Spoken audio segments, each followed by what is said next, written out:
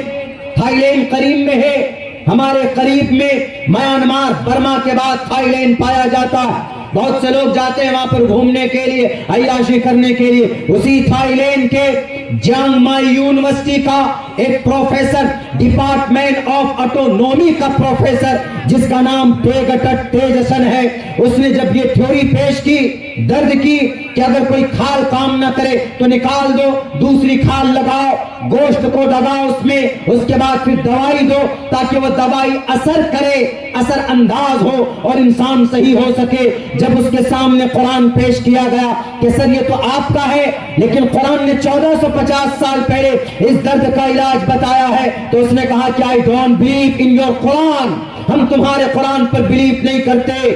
تو انہوں نے کہا کہ بتاؤ قرآن میں کہا اللہ نے بیان کیا ان الذین کفروا بآیاتنا سوف نصلیہم نارا، جنہیں اللہ تبارک و تعالیٰ کی نشانیوں کو جھٹلایا، انکار کیا ہماری نشانیوں کو، سوف نصلیہم نارا، اللہ ان قریب ان کو جہنم میں ڈالے گا، کلما نضجت جلودہم، اس کی کھال جل جائے گی، اس کے بعد وہ بدلناہم جلودا غیرہا، اس کی کھال جل جائے گی، بے جان ہو جائے گی، اس کھال کو نکال کر دوسری کھال ڈالیں گے، اس لیے ڈالیں گے تاکہ دوسری نئی کھال ڈالنے کے بعد دوبارہ جب اس کو جہنم میں ڈالا جائے گا تو اس کو سزا، اس کو عذاب، اس کو درد ہوگا۔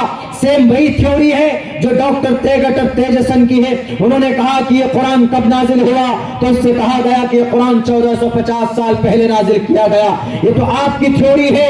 ڈاکٹر ٹیگٹٹ تیجسن نے کہا یہ تو میری تھیوری، قرآن میں 1450 سال پہلے کیسے آ گیا؟ انہوں نے کہا کہ سر یہ قرآن 1450 سال پہلے نازل ہوا تھا ٹو دا لاسٹ پروفیٹ محمد صلی اللہ علیہ وسلم، ان کے اوپر تب بتایا گیا تھا۔ تب ڈاکٹر ٹیگٹٹ تیجسن مجبور ہوا اور انہوں نے یہ کہا کہ کیا صرف درد کا علاج ہے قرآن میں؟ کہا کہ نہیں، کہا سینکڑوں علاج قرآن کریم کے اندر موجود ہے، اور سینکڑوں ایسی چیزیں جو ماڈرن زمانے میں جدید سائنسداں ابھی استعمال کرتے ہیں، اللہ کے نبی علیہ السلام کو اللہ تبارک و تعالیٰ نے 1450 سال پہلے قرآن کریم کی صورت میں وہ عطا فرمایا تھا۔ یہ ڈاکٹر ٹیگٹٹ تیجسن جاتا ہے مقدس حجاز، وہاں پہنچتا ہے اور سب سے پہلے کہتا ہے I want to convert my religion into the Islam، میں اسلام کو قبول کرنا چاہتا ہوں۔ کیوں؟ کیونکہ میں نے سوچا تھا کہ اس چیز کا موجد میں ہوں، میں نے پیدا کیا، لیکن ایسا نہیں ہے۔ اس کو اللہ نے، ایشور نے اپنے قرآن کریم میں درد کا علاج پہلے سے بیان کر دیا۔